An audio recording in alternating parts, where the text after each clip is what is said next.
नमस्ते दोस्तों, कैसे हैं आप लोग। तो दोस्तों, आज हम पढ़ने वाले हैं वेताल की कॉमिक्स तूफान की कहानी भाग 1। महाबली वेताल तूफान की कहानी। वेताल घराने के वृद्ध वेताल के अतीत और वर्तमान के अनेक आश्चर्यजनक कथाओं से भरे पड़े हैं। इनमें एक दिलचस्प कहानी है हमारे आज के वेताल और उनके अनोखे घोड़े तूफान की। डायना पामर पहले से सूचना दिए बिना वेताल से मिलने आई। तूफानी नदी को वह रस्से के पुराने पुल से पार कर रही थी कि अचानक उधर ही तूफान अकेला घास चढ़ने आया था। उसके तेज कानूनों ने डायना की चीख सुनी। तूफान लहरों से जूझता हुआ डायना के पास पहुंचा और डायना ने उसकी लगाम थाम ली। तूफान उसे किनारे ले आया। लगाम पकड़ लिया, तूफान छोड़ूंगी नहीं। फिर बीहड़ जंगल में उसने मेरी जान बचाई। तूफान जैसा घोड़ा ढूंढे नहीं मिलेगा, बड़ा बहादुर और हिम्मत वाला साथी है। तुमने आज तक मुझे नहीं बताया किस तकदीर से तूफान तुम्हें मिला। बड़ी दिलचस्प कहानी है डायना। उन दिनों में वेताल बना ही था। कई बरस हुए, 2 लाख लफंगे कोबरा परदेस आए राजा सुरोबी की बेटी को उड़ा ले जाने के इरादे से। वह है सुरोबी की महल। ठीक वहीं वहाँ नक्शे में दिखाया गया है। एक तरफ जंगल है और दूसरी तरफ रेगिस्तान। बहुत मालदार है, मनचाही दौलत वसूल करेंगे उससे। लेकिन इससे पहले इसकी लड़की को तो उड़ाया ही सही। बड़े खूंखार कुत्ते पहरा देते हैं महल का। मेरा नाम न्यूट लेस्टर है। कुत्ते बेचारे क्या बिगाड़ेंगे मेरा। इतना सारा कच्चा मांस काहे को लाया हूँ। इसे देखते ही कुत्ते हमारी सुध भूल जाएंगे। रात को बदमाशों ने अपनी कार्रवाई की। याद करोगे, कुत्तों की न्यूट लेस्टर ने दावत दी है। महल का कमरा कमरा उन्हें मालूम था। इन्हें तो अब दावत से ही फुर्सत मिलेगी। सो वे झटपट राजकुमारी के कमरे में जा पहुंचे। कौन है? न्यूट, कोई आ रहा है। चलो कुमारी जी, हमारे साथ दूर देश की सैर को। मेलोनी, क्या बात है? आह! उचक के राजकुमारी को ले गए। खटका तक नहीं हुआ। महल वाले सोते ही रहे। जल्दी करो, मांस सारी रात नहीं चलेगा। वे पूरी रफ्तार से जंगल में बढ़ चले। महल से मीलों दूर पहुंचकर उन्होंने बेफिक्री की सांस ली। मुझे मालूम था तुम कपड़े नहीं ला सकोगी, मैं ये ले आया था। कैसे हैं? किसी काम के नहीं। मिनमेक निकालना औरतों की आदत है। अच्छा खाना बनाओ।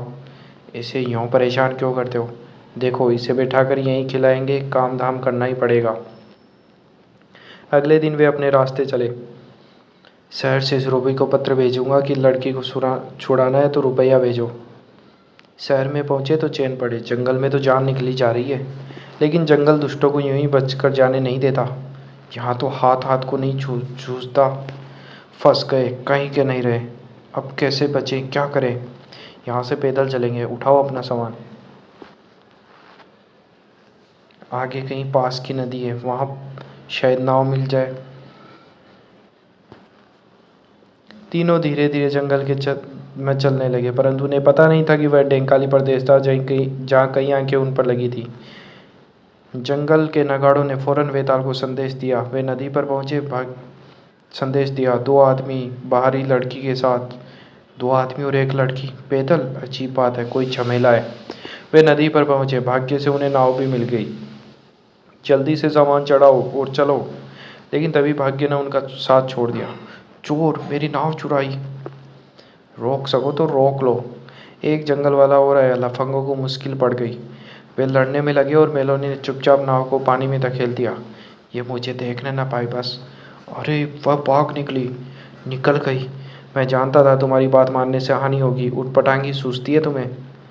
तभी वेताल ने वहां पहुंचकर देखा कि दोनों दुष्ट बांदर बोनों के बीच फंस चुके थे। हजारों जहरी तीर तुम पर तने हैं। मेरे कारण तुम्हें मारा नहीं है। तुम लड़की के साथ जंगल में क्यों आए हो? सच सच बताओ। उन्होंने सारी बात साफ साफ बता दी। सुरोबा की लड़की मेलोनी को उठा लाए। कहाँ है वह? भाग गई नाव में बैठ के। इन लोगों को छोड़ना मत, मैं लौट कर इन्हें ठिकाने पहुंचा दूंगा। अच्छी बात महाबली वेताल, भागने की कोशिश मत करना। जहरी तीर तुरंत पर लोग भेज देंगे। मेलोनी को ढूंढना है। सुरोबी मेरा मित्र है। मेलोनी छोटी सी थी तब मैंने देखा था। मेलोनी की नाव बहाव में मीलों दूर निकल गई। वह दांड लाना भूल गई थी। नाव कहीं भी ले जाए, उन दुष्टों से तो बची न जाने क्या दुर्गत करते। वह थक कर सो गई। अगले दिन किनारे आ लगी। वापस नदी के बीच चले जाना सुरक्षित हो, तभी सुरक्षित रहूंगी। ले चलो सरदार के पास। ओह! वेताल नदी के किनारे किनारे ढूंढ रहा था। मेलोनी को सीकू कबीला जंगल के विद्रोहियों का था। वह कबीला। सरदार बोला, नगाड़े कहते थे यह राजा सुरोबी की लड़की है। 2 आदमी इसे उठा ले गए, वे पकड़े गए। अब राजा से वसूली हम करेंगे। नाव बहरी, मेलोनी यही उतरी होगी।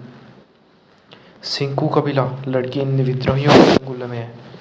होशियारी से जाना होगा। अब ये लोग माल मारना चाहेंगे। नालायक लोग हैं, अपने ही लोगों से लड़ रहे हैं।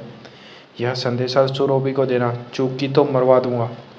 सरदार वेताल ने लड़के का पीछा किया।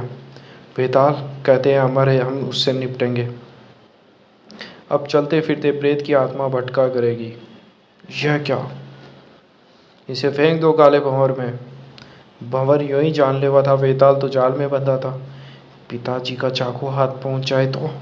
सांस रोकने से फेफड़े फटे जा रहे हैं। वेताल मर गया। अब जंगल में सिंकू का राज है। पहले सुरोबी से वसूली करनी है। लेकिन वेताल मरा नहीं था। अपनी 10 आदमियों जैसी ताकत लगाकर वह उस भयंकर भंवर से निकल ही आया और एक चट्टान के सहारे सुस्ताने लगा। उधर सिंकू वेताल के मरने पर खुशियां मना रहे थे। अचानक सिंकू लोगों को लगा कोई आया है। नाच रुक गया। कोई ताक रहा है। कौन हो सकता है? वेताल सामने प्रकट हुआ और उन्हें विश्वास हो गया कि वेताल अमर है। उनका सरदार पुकारता ही रहा। वे तो सर पर पाँव रखकर भागे। वेताल का ऐसा डर लगा। वो जीता है। मैंने कहा था यह मरता नहीं। ठहरो, वापस आओ।